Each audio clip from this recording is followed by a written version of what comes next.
Welcome back, ladies and gentlemen, to Deep Thoughts. Today, I think we're going to call this episode Perceptions of Reality, or something like that.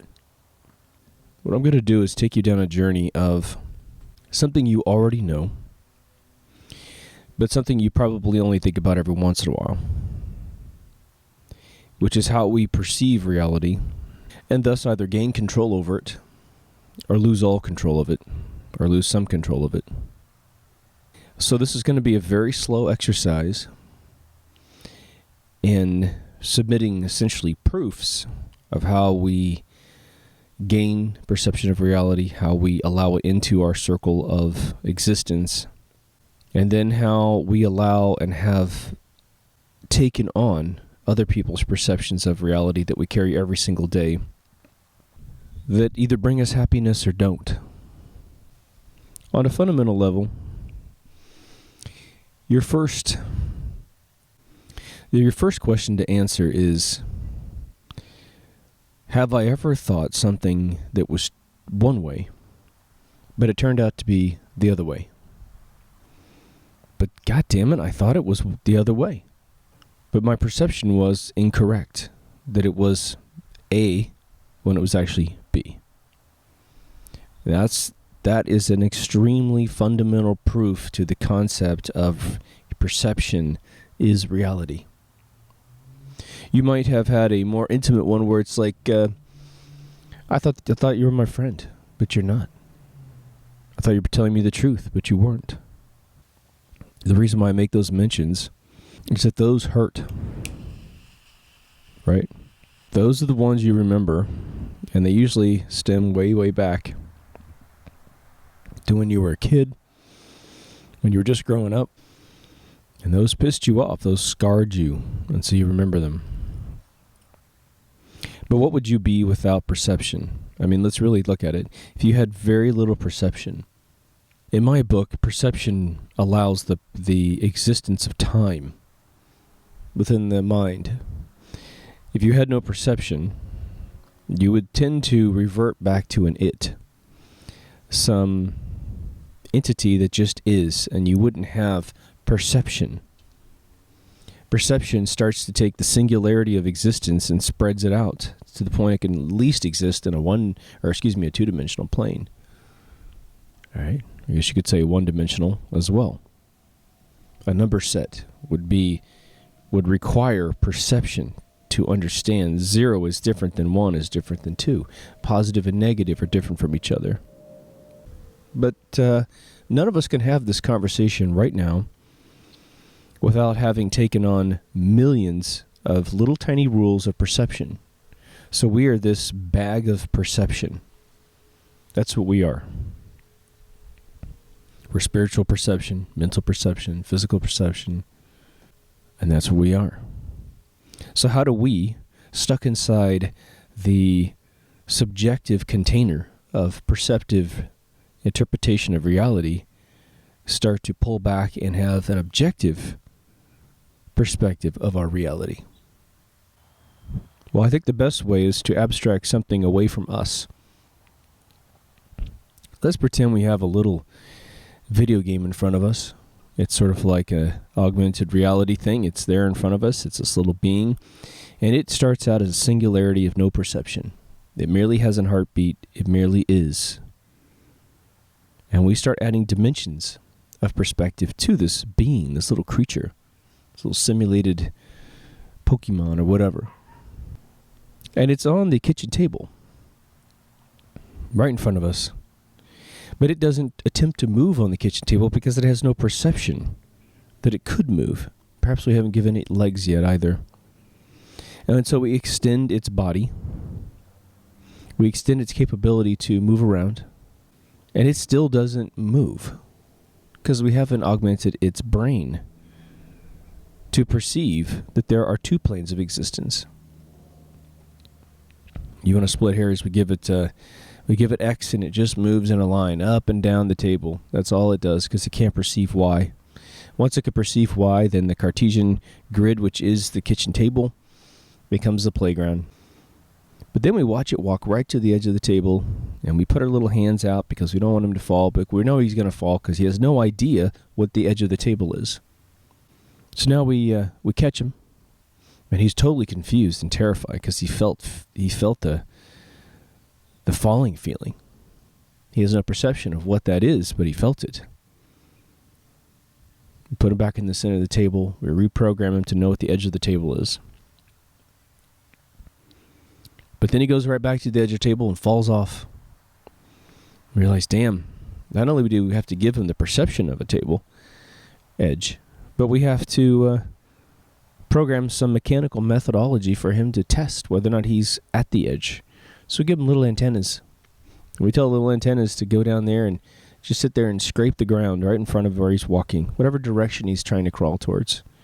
And if the antennas go down and there's nothing there, then perhaps he's at an edge and he won't fall off. And we start him back up again and boom, it's perfect. Now imagine this process infinitely stacked up on itself where you try to turn this little being into what you are. And every single sensory input, all the 5 senses, the brain power to record and store and recall, all of these things have to be added to his little brain. And at least unlike computer AI, we can start off with a little bit of our own DNA to skip several billion years of probably engineering, right? The analogy is always made that was that someone said, my cat cannot imagine the internet. You know, when I was a kid, it was the ant can't conceive of your house. And even though the ant lives in your house and the ant crawls all over the house, the ant has no idea that he is there. What are some of the things that we as adults perceive that probably don't really exist? Or we've over-engineered them in our minds. We've over-engineered their importance. We've over-engineered their rarity. And thus we do not live a full life because we perceive it to exist. As human beings, we tend to believe that everything that is around us is all we have access to. I've seen it 100 times. People will believe that the world that they live in, the little tiny world they live in, the town they live in, the house, the job, the family, they get this idea that walking out the front door and going someplace else is nearly impossible. They can't do it. And then I meet people who have the complete opposite wiring, which is they will never settle down. They will constantly be in the search of the life that they want. Or they just simply want to experience as much of life as they possibly can before they pass. And the funny thing is that the definition of experiencing something starts getting really funny sometimes. You know, going to a bunch of different places in the world as a tourist is sort of a caricature of experiencing those locations. Because you're carrying your perception from where you started. Say Southern California, you carry it to Istanbul. And so it's hard for you to see the way that they actually live, to feel the culture, to feel the thinking, to feel the amazing difference between them and us, because you would have to live there for probably a year. Learn to speak the native languages. Try to avoid getting blown up. You know, we have these sovereign thoughts of what we believe we are obligated to do. And I think I saw it best summarized in one law of nature, which is do no harm. Do no harm. As long as you adhere to that, the rest of all the other laws is tyranny. Do no harm will take care of you hurting someone else in any way, shape, or form. So anyone else trying to put a rule set on top of you is merely trying to control you. So what perceptions do we have of reality that hurt us the most, right? What are the ones we want to throw out immediately? Well, if you believe in do no harm, then you should probably conclude that any perceptive allowance in your existence whereby someone can do you harm is allowed. Should be something that you question. If a banker does you harm, it's a mathematical intent. They intended to do you harm. They gave you a Ponzi scheme of a loan where they didn't really have the money to loan it to you, but they use fractional reserve banking to claim that they have the money. They loan it to you. You work your ass off. If you miss a payment, they get the right to increase the debt. Even your credit card works this way, compound interest loans, right? You perceive that that's okay. This mechanism, which has very little margin for error, when you do have a margin for error, it hurts bad. It starts to perpetuate a negative moment into a permanently infinite negative moment, where if you hit a dip in your life and you can't pay your bills, every single bill on planet Earth is allowed by law to use compound usury interest on you and just punish you forever. Never, ever slip, because if you slip, you go down for life.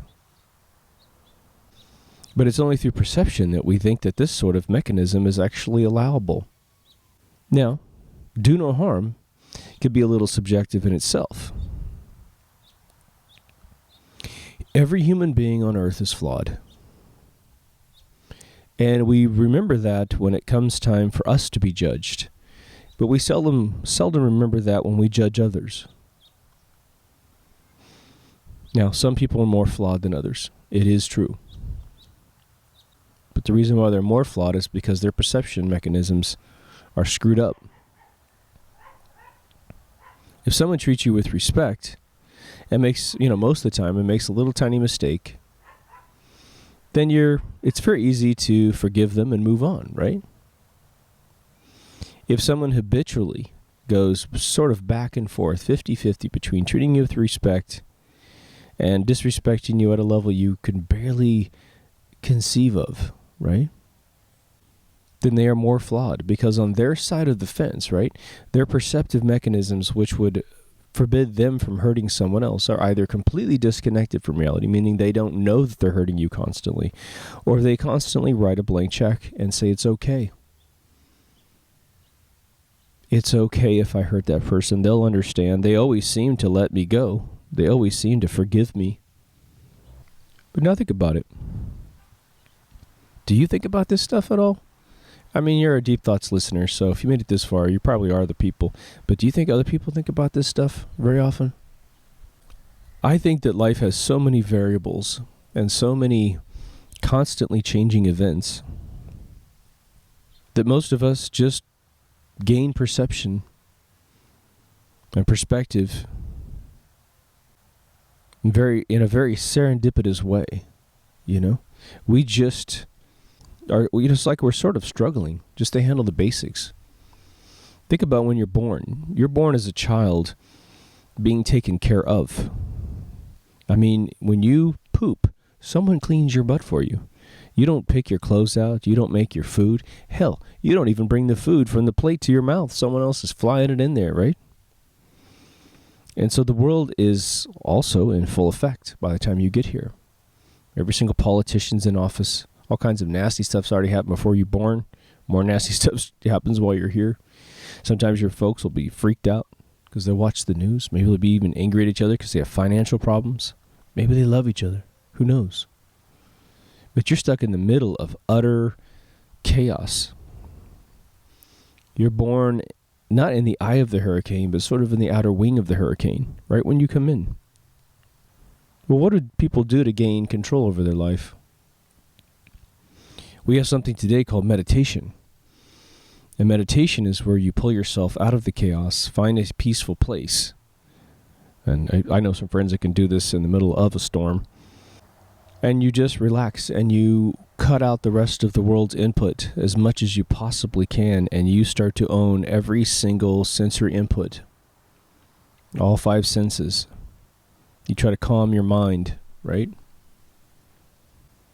Well, who tells us to do that? In America, at least, I can tell you that I don't know of any formal schooling in this country or any family that I've ever met that encouraged their children, including my own, of course, to stop, relax, dial out everything that has been taken in, and then very slowly, like I always say, when you purge the cupboard of all of your belief systems, true, false, and maybes. You push them all outside, just like cleaning up in Hoarder's house. And you usher in every unit of data into your house, into your mind, into your perception. So the first step in this game is to formalize that for yourself. You need to do, and it doesn't have to be some, Russell Brand, Hare Krishna moment. You can just quiet yourself. It probably would be best if you didn't try to operate a car while you're doing this. You need to essentially relax all the muscles in your body and all in your mind, and you need to just start looking at what you perceive to be real. Because what I've talked about, other than our little creature example, are a lot of the, love, hate, debt, control, right? We perceive people have control over us. Now, you'll have people move in. Now, you'll have people rush in and say, look, we got to have some rules here because, otherwise it's law of the jungle. I think that is a little too overblown these days, honestly. This raw, we're not cavemen anymore, and I don't think we're ever going to be cavemen unless they blow up the planet. There's this weird perception, I think, that we take an individual and we train them to be a person of authority, a police officer, most typically, right? They do get special training to kick your ass, to use weaponry, to drive cars and motorcycles, and they're taught obviously the penal codes and the laws about behaving. But now imagine if we just all said, well, we're gonna make it a staple of all human diet to know how to defend oneself. And we're gonna say do no harm. That's the only law of the entire world. Do no harm. It curbs the way contracts can be written. It curbs the way that you could behave in society. You are going to have to split some hairs with someone who's extremely loud at a public event, at a restaurant. We're going to have to agree what harm is. But just imagine when you think back to all of the little western towns that were formed across America during the 17 and 1800s, that's exactly how they ran their operation. The whole place, policed the whole place. Sheriffs were actually a late addition to many of these towns. They just said, hey, you start behaving badly, we're all going to move in and change your mind about that. Now, let me throw this weird one at you. Imagine if we could unperceive a tremendous amount of our life, a tremendous amount of what we are today. We suddenly say that we are a spirit. We suddenly say that is the only rule that we are going to acknowledge, is that we are a spirit. We sort of go back to the little creature on the table I talked about at the beginning of the episode. Well, would we cease to be in a body? Would we cease to be human? Would we perceivably die in this universe if we simply said, you know what, I don't think I am a mortal coil? There's this thing that people always hit me with, which is the straw man. Do an episode on the straw man. I have done an episode on the straw man, but I embedded it in a different episode, which I can't remember at this point.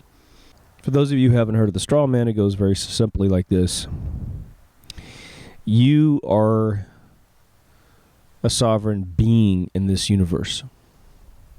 But when you're born, a birth certificate is created. And that birth certificate writes your name in all caps, which is a legal entity. It is something that can be owned by someone else. And your parents essentially sign over the birth certificate, which they're so proud to do, of course, over to the state. And the state now has a legal entity hovering over you. And that entity is called the straw man, or your person. You are not the entity. You are a sovereign being. But the state will treat you for the rest of your life as if you are responsible for this sort of corporate entity. Whenever you're written a traffic ticket, they're writing your corporate entity, your person, your straw man, the ticket, and you volunteer to represent the person in a court of law. It is your perception that entity is you. Because otherwise, think about it. We go back to Adam and Eve days, and there's about 20 people on planet Earth, right? And someone says, hey man, you can't sit on that rock. There's a penalty for sitting on that rock? You're like, what are you talking about? Yeah, I decided this rock was illegal to sit on, and between the time of like 2 and 7 p.m. So you owe me like 25 strawberries. And the dude's like, who the hell are you? Because that guy has never developed a perception of being controlled by the other guy.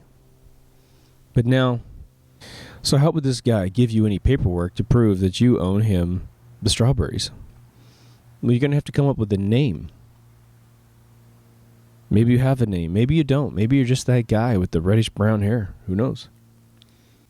But if someone's going to write you a ticket, they're going to have as much information about you as possible to essentially triangulate you with data so that everyone else who's trying to enforce this new rule agrees that this piece of paper was attached to you. It's got your eyes and your ears and stuff. So what they'll do is they'll use the DMV to identify you in a biological manner. And then they write tickets against that biological identity using your driver's license number. And so it all stacks up against you until the point your person is this very ornate thing that looks just like you. But it's all perception. And that's how mangled our world is. Now, of course, we don't want pedophiles and murderers to be running willy-nilly all over the world, so we do need some rules. Again, do no harm. How much harm does sitting on a rock do? None. So it's a stupid law. I park my car downtown Huntington Beach. I'm doing no harm. Now, there's some people getting in trouble online because they understand their person. And when a police officer attempts to sort of, guilt by association passengers in cars, for instance, the driver did something wrong, not the passengers. The passengers do not want to go along with the police officer according to the charges that are being put against the driver. And legally, they're absolutely correct. The driver is the one that committed the crime, which is of no drug paraphernalia or guns. It's just driving too fast or swerving around, maybe being intoxicated. But there's no real law that anyone can say everyone else in the car gets the same thing, because some of that stuff's invisible. You don't know someone's had too much. And they're getting in trouble because they're trying to say the law is that I am a sovereign being, and what you're addressing is my person, and I do not wish to represent my person at this moment because I don't believe my person or me have done anything wrong. It starts to bend your mind quite a bit. But it's interesting about a police officer is that I think that 99.9% of us know that there's fantastic police officers because there are our brothers, our mothers, our fathers, and our sisters, all that stuff, right? And so we know them and we respect them, and we know a lot more about their trials and tribulations and their sacrifices sometimes. And so when you see someone in uniform, there's sort of this thing of, you have a shitty job. For whatever reason, you like it, but it's a shitty job because you're constantly disrespected, putting your life on the line for these individuals. And same thing with firemen trying to save people in buildings. So we tend to give them authority over us as a mechanism of respect because we know for them to do their job, we have to capitulate to them, because the second that society doesn't capitulate to a police officer, they've got a gun, but you get 5 or 6 people around a police officer, and if they don't want to go along with the police officer, he or she is done. You try to draw your weapon. If you even get it out of your holster before they jump you, you're lucky. And so we have to have certain perceptions for certain, roles in society to function. But a police officer is always something that is at the last resort. It's sort of fixing the symptom and not the cause of the problem. And today, as police stations become more militarized and what have you, we are seeing this sort of nonsensical solution at the other end of the equation. Instead of us learning how to behave, increasing education in bad neighborhoods, we simply watch TV too much, watch cop worshipping shows, watch gangster movies, all this kind of stuff. And we go, well, that's the way society is. Our perception is that that's the way society is. And so, of course, there's going to be a lot more mobsters every single year. The only debate in the intellectual world right now is whether or not the mobsters will be wearing white ties more often than, bandanas. But what's the thrust of this episode in terms of getting something out of it? I know you feel me when I talk about perception. I know you probably feel me when I talk about auditing your perceptions. But now, I have an episode on money. It goes way back into season 1. And one of the big thrusts of that episode is the perceptive approval of debt. And it might sound like a bizarre specific during this episode, but it's one of the thrusting factors of me doing this episode is that I want people to start discussing constantly in every walk of life this perception that debt is something that can be bestowed on someone by someone else. So now a ton of cultures suffer from the perception of debt, of owing someone else something else. I was recently educated by a friend of mine, Dan, at my smoke lounge. He said that he's a bilingual individual who speaks Japanese. And he's all American, but he speaks full Japanese. And he said, one of the greatest hurdles of the Japanese culture that they struggle with among themselves is the concept of debt. And it goes something like this. They are terrified of helping or taking help from other Japanese people, or anyone for that matter, but definitely from each other, because in their culture, you are to be responsible for repaying the debt in equal proportion. And so they will try to avoid interactions that result in someone helping someone else. They tend to take on the stress and the burden of solving every single problem by themselves, which we know from an intellectual standpoint that will definitely make them a stronger person. But on the sociological level, it will divide their culture considerably, because they will not behave as a hive mind or as a family. They will behave sort of isolationists, right? Introverts. And they will pay every mental and physical burden of those tolls on their souls. And let's face it, we don't really notice trials and tribulations that we can solve instantaneously, right? Your bed sheets are dirty, so you'll wash them. No big deal. It's something you need to do. Yeah, sure, if someone came in and washed your bed sheets for you, you would technically owe them something, right? It's not going to be that much, so you buy them a little soda at the convenience store, and now you're settled up. But show up at a business meeting and bring a gift to a Japanese person, a really nice gift. It'll turn into a gift-giving extravaganza. And believe me, they will keep track of whose gift equals out the original gift. It's interesting, right? So there's debt on that level, a social level. And then there's debt as a result of borrowing something from someone, a service, amount of money, a product.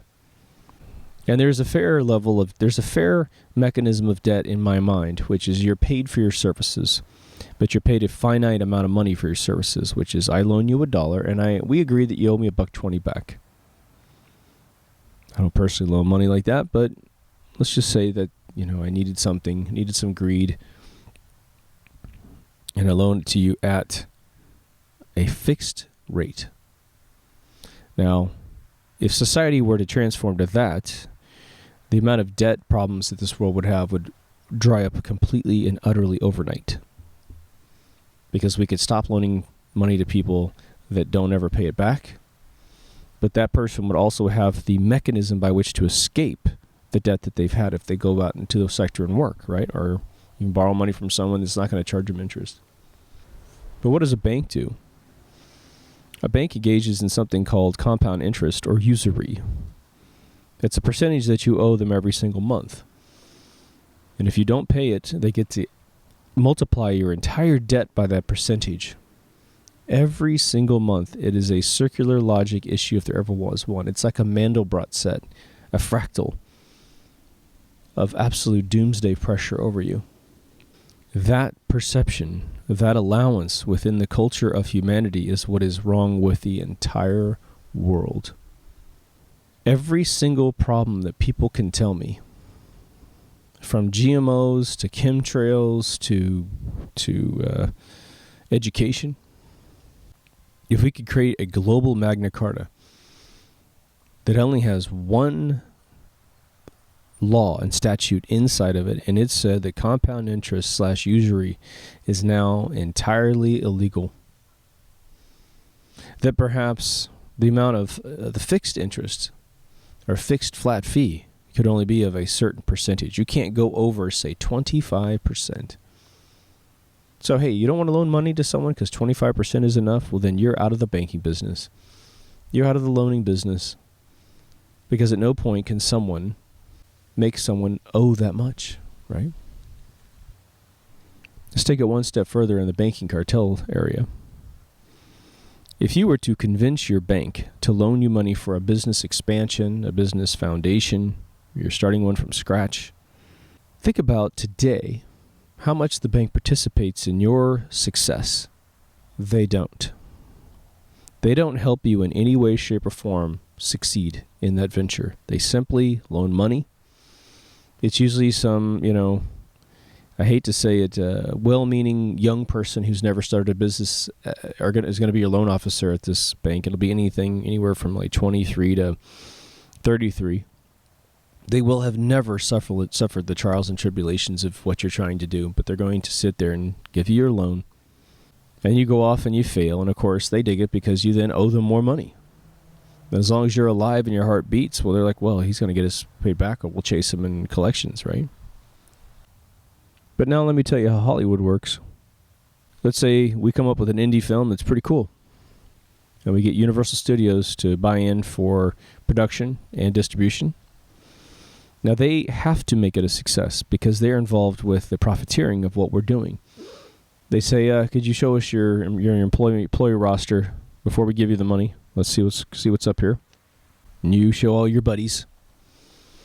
And they go, well, we don't have anything against your director of photography, your DP, but we've got a guy that's actually coming off another project. He's one of the most amazing DPs on planet Earth. He does exactly the kind of piece you're doing, so we're going to actually have you swap your guy out for our guy. Do you have an accountant? We say, well, not really, but we know this guy, and don't worry, we've got accounting department here at Universal Studios. You're going to use our guys to do all of your billing. Do you have a line producer? Well, sort of. Well, we got an expert. We're going to put this guy in. And one by one, they invest in you to make sure that what you're doing succeeds. They'll ask you to show you your script. You go, well, this is the final script, and they'll look at it and they're like, geez, we do like this. This is why we're giving you the money. But if you just make this little change over here, this little change over there, we'll probably near double your gross receipts on this. And you being the director, you're going to be even more famous because your movie will do better. That's how the film industry works. If you get in at that level, right? Now, there's indie companies that create all kinds of movies and just sell them for distribution. But when's the last time you heard a bank do that for you? You don't. Although all these commercials run for all these credit card companies and banks kind of trying to convince you in your living room that they're behind you, that without their help, these people wouldn't have succeeded on TV. It's all smoke and mirrors, guys. They don't have departments in those companies to remotely help you with what you're doing. We have to undo the perception of debt. And once you undo the perception of debt, you kill all the banking cartels of the world.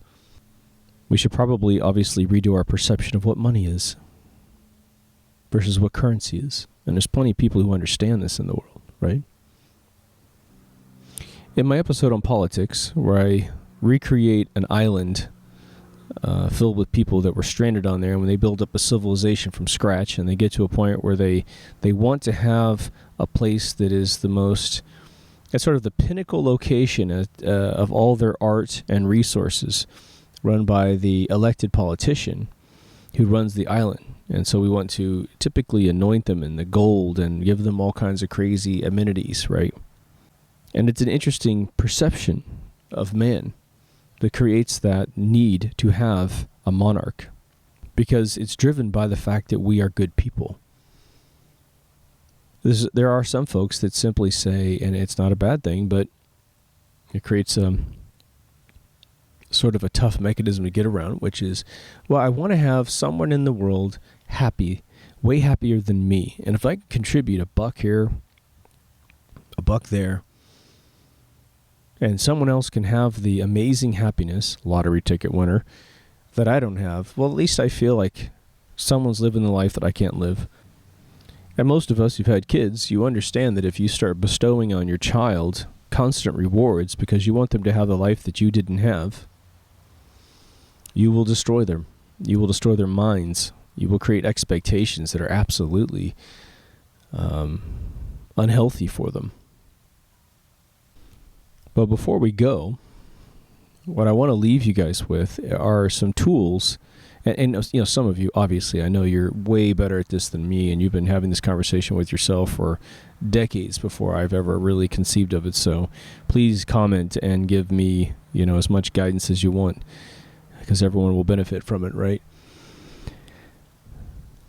Just understand, like I said in the growing up episode, we tend to become who we are serendipitously.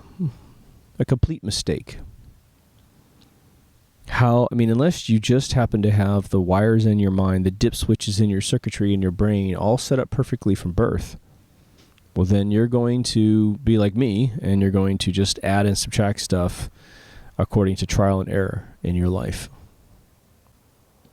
And the problem with that is that we end up relying on handouts. We end up relying on paradigms of thought, right? A paradigm of thought is merely a number of walls that surround you that constrain your thought process. That's all it is, right? There have been various times in my life when people thought other people were really evil and dark and mean. And it was completely built out of maybe someone else's opinion, maybe a lack of information and previous experiences. And then they get in the circle with that individual and they realize, my gosh, this person was one of the most gracious, wonderful, giving people I've ever met. And they change their opinions. When it comes to manipulating, leaders into position on our planet, they plan, they use the mass media, your television, as a mechanism, now the web pages, of course, as a mechanism to create artificial loyalty, one way or the other. If you get anything out of this episode, we have to, I believe, begin auditing in a very fun, loose, almost low-energy way. There's a funny perception in the world I'll share with you as I stare at my beautiful garden around me here, all this beautiful plant life. When I hear vegetarians or vegans go off on their righteous path of, I don't eat meat, what's really funny is that I think that they can smell their own bullshit when it comes to that whole theory. They know they're probably full of shit, somehow, some way, but they can't quite put the finger on it. The little kids I've talked to who carry most of the propaganda just wholesale, right? They don't modify it at all. They don't know that they sound ridiculous. They'll tend to say, I don't eat anything with eyes. And that's a cool, empathetic itemization of their interior, right? Okay, so you do look at things with eyes, and you anthropomorphize them into little babies, humans, and then you don't want to eat them. And obviously, when you see a lion, a bunch of lions, consume an animal in the jungle while it's alive, starting from its backside and sort of eating it all the way up to the neck, it's tough. It's tough to see. I would say your first perception that causes part of your problem is you believe death is final.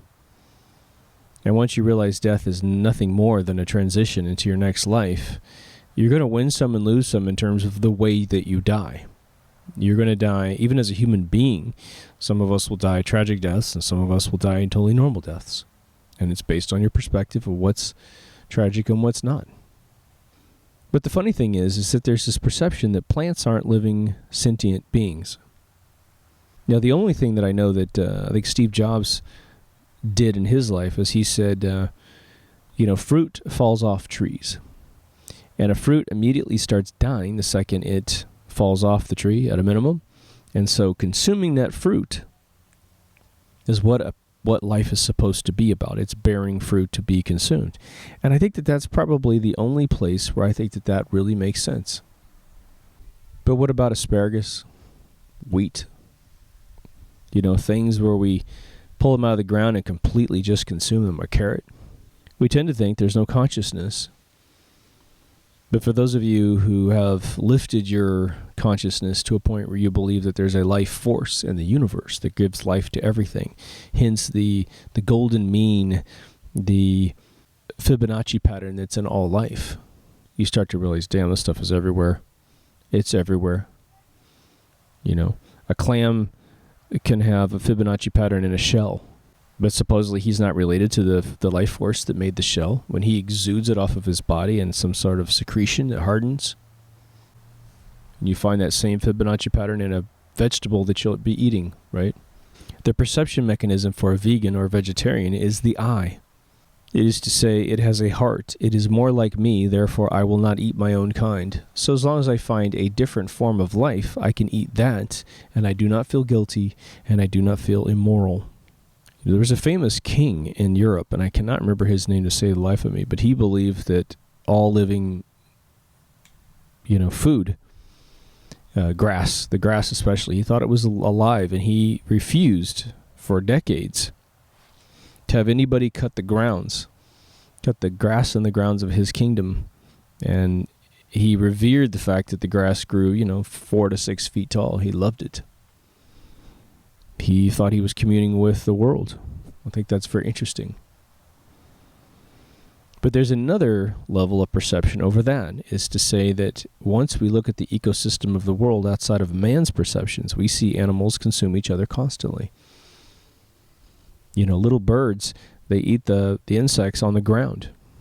Well, I've had a jumping spider in my bathroom watch me shave and turn his little head and watch me grab the shaving cream and put it on my face and watch me grab the faucet and rinse myself off. The dude was totally sentient little spider. He has a soul. He has the same exact energy or cognitive energy pattern that I have. But the way I perceive that is that he's watching me. He has little eyes. I have eyes. He has 8 eyes. I have 2. He's got 8 legs. I've got 2 with 2 hands. I got 4 limbs basically. But, looking at this red rose across from me right now, I see the Fibonacci pattern determining all of its beautiful petals.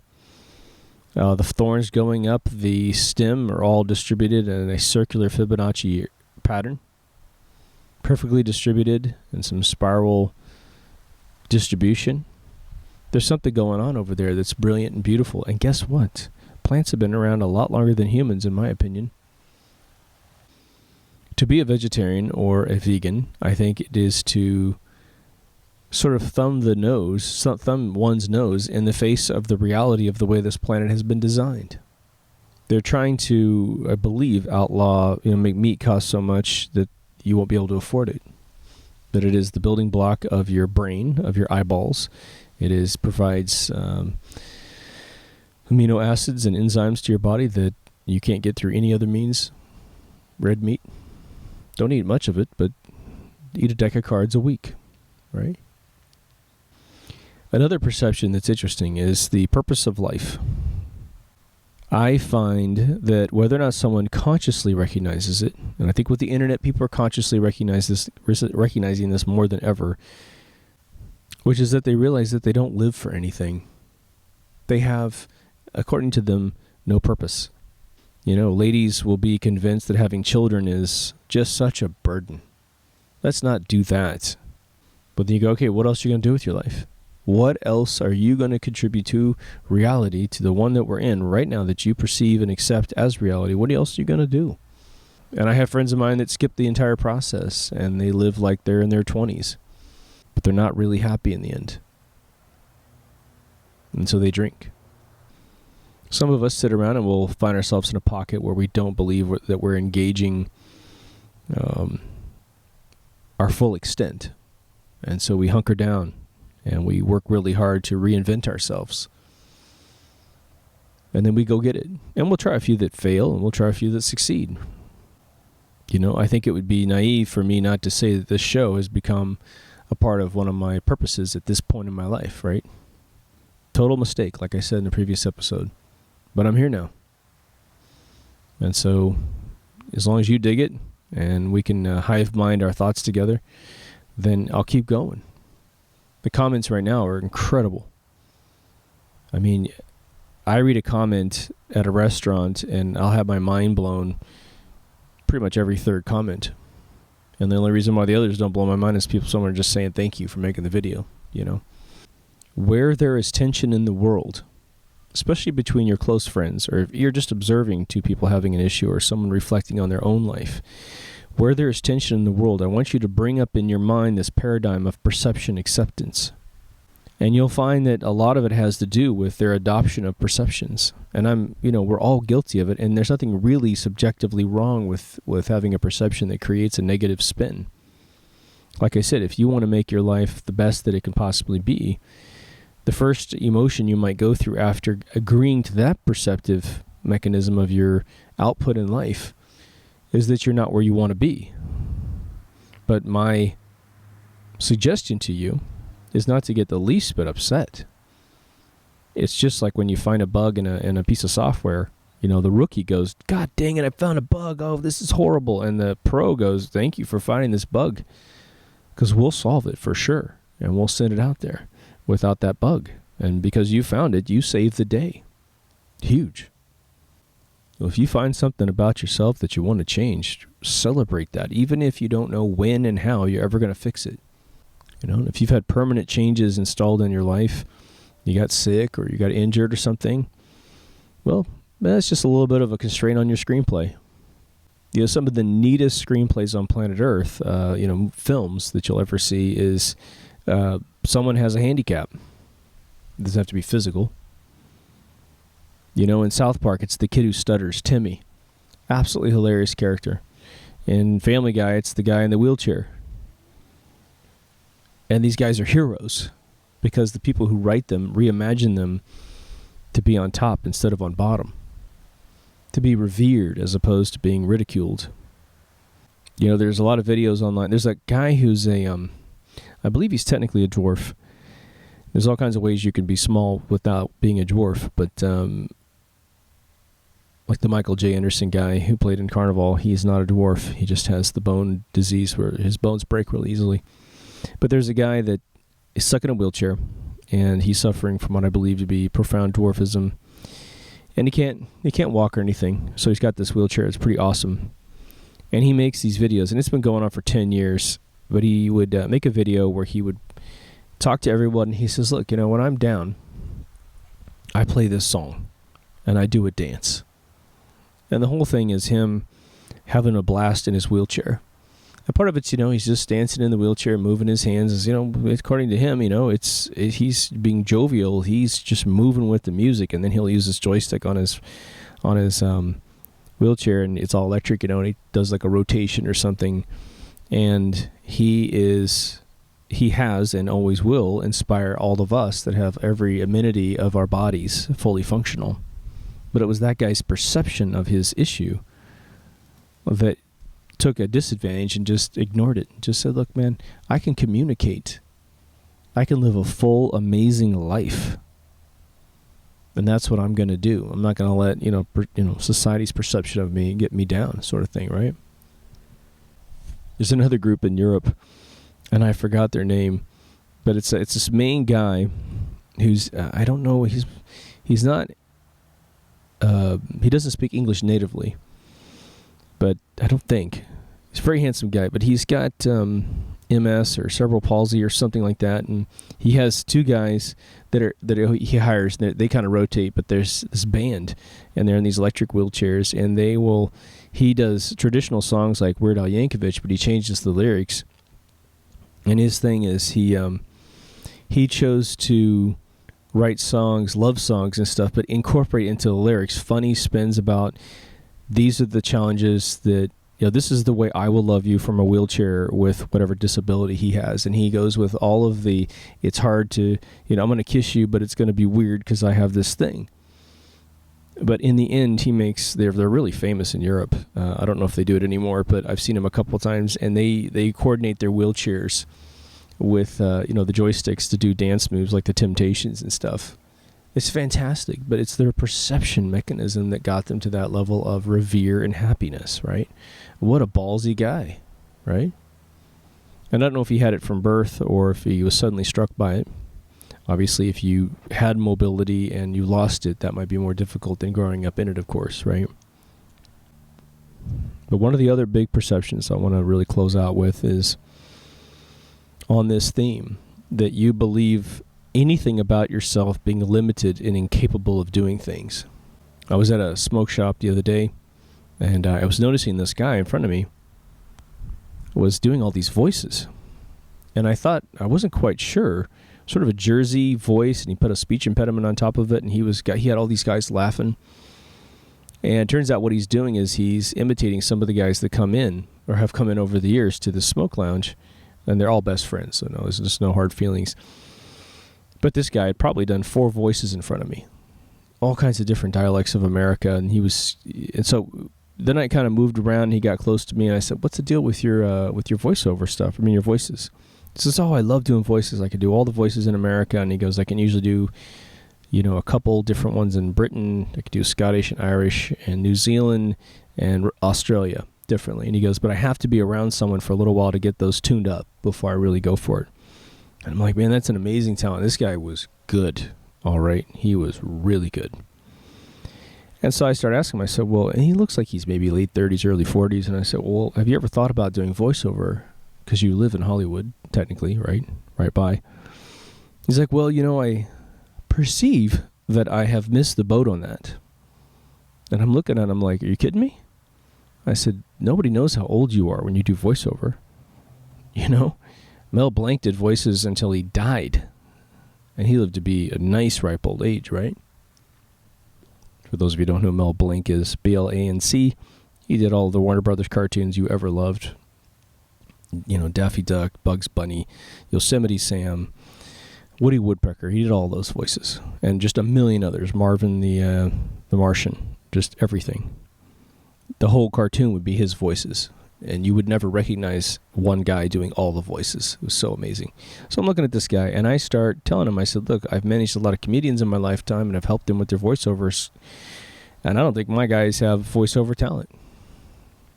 And some of them have gotten big gigs in L.A., doing like voiceovers for public transit and stuff. Their voices have been played 10 million times. I said, you've got all these creative voices, and I guarantee you Hollywood in the cartoon realm is completely tired of hiring the same talent over and over and over again because they get more expensive, especially the more the SpongeBob SquarePants guy succeeds. Well, his agent can walk in and go, well, it's $1 million just to start talking, And so I said, you're also funny, and you've dealt with all these crazy guys coming into smoke lounges, so you've seen every single type of archetype of human interaction. I said, why don't you just take that? And he goes, well, I don't think I can write anything funny, so I don't think I can do this. Perception. Right? And I said, what are you talking about? You think voiceover talent writes the scripts for the cartoons? I said, maybe Trey from South Park. But I guarantee you that guy started doing all the voices. He'd rather probably just nurture a couple voices and make the rest of the series funny, which is why I think they've caught all those other characters in the episodes, because he's tired of doing all the voices. He's going on 20 years. Next year. 1997, I believe, is when the South Park Christmas thing that George Clooney purchased from them hit the internet. So I watched him. I changed his perception by essentially bringing him real information about the industry. I crushed his perceptions that he couldn't do what he wanted to do. Consequently, just to keep going for one more second, there was another guy in the room, super amazing air conditioning and heating guy. He's been in the business forever, 35 years old. He's reached a point where he needs to start his own business. I can tell you that right now. He was exactly the age I was when I started my business, my big one. And I said, you're working for this company? Yeah. I said, you have a non-compete? Nope. Oh, so you can take all the clients and it's okay? Yep. He was complaining that his company in 2016 didn't have automated invoices. They're all paper invoices. It took 14 days to process an invoice, which means it takes 14 days to get the money from the client into the bank. And the owner of the company, who is in his late 60s, did not want to upgrade to even using an Excel spreadsheet without a database. Just get it into electronic form. Fighting, because his perception is that technology is bad. So this guy wants to run off and start his own company, and every single thing he told me about his business and his knowledge and his opportunity and how much it takes to create the business, the fact they can run it out of his house, he only needs a few extra guys to make the business happen. By the time I got done talking to him, after about half an hour, I had this guy so charged up to start his own business. When he left, I made a little joke because he's wearing a t-shirt, a polo shirt with the logo of the company that he works for. And I said, 1 year from today, that's going to be your logo, not the other guy's. And this guy looked at me like I had given him the tome to God. And he goes, 1 year, eh? I said, 1 year. I said, what's going to happen is in 6 months, you're going to start making your moves. And within 6 months after that, you're going to have your business started. And he goes, oh my God. He goes, that sounds so fast. But I said, no, it doesn't. Think about it. 6 more months of planning. You said you can run it out of your house. You said your wife is real business savvy as well. So you have a great home to do this. You have like a partner from heaven when creating your own business. He's like, yeah, I got the best partner in the world. I said, you're good then, man. And he had that look in his face like he took me seriously, right? Perception. That was all the guy needed, was someone to crack the perception in his mind that he could do it. And to prove it to him in essentially a court of law, which is what we did in that room. I proved to him that what he told me was all that he had more going for him besides his first gigantic client, which he can just go poach from the business he's with. And they're sick and tired of having to monitor an invoice for 14 days. They're sick and tired of having to keep the fax machine turned on just to do business with their air conditioning heating company because this company won't do email. So here's your assignment from this episode. Not only have fun with adjusting your perceptions and confirming your perceptions and affirming your perceptions, right?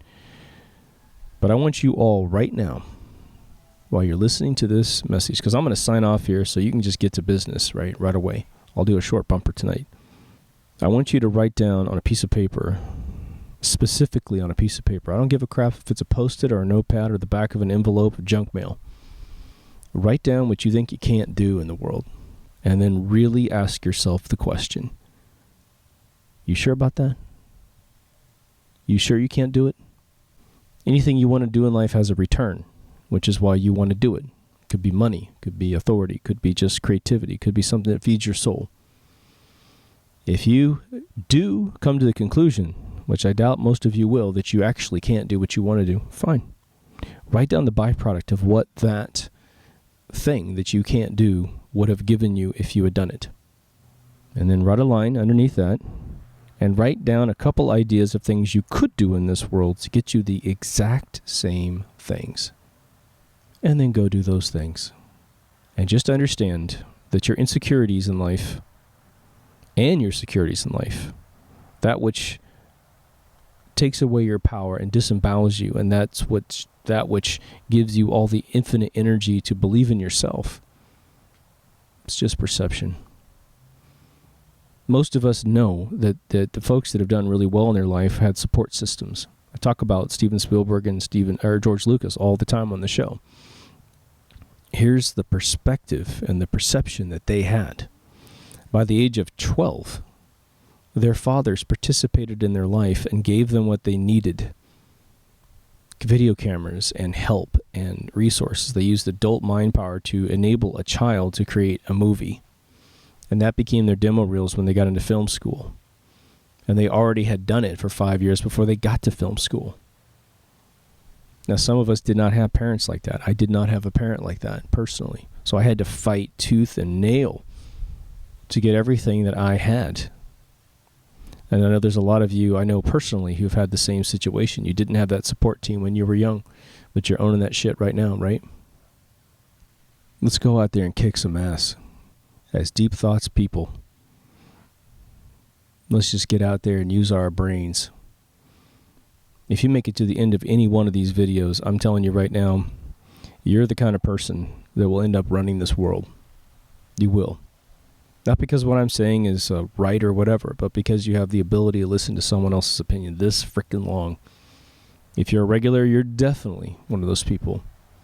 And if any of you make channels, by the way, please link me to your channels. I've only had one listener do that, or maybe two. And I've always been rewarded by them, you know. So that's it.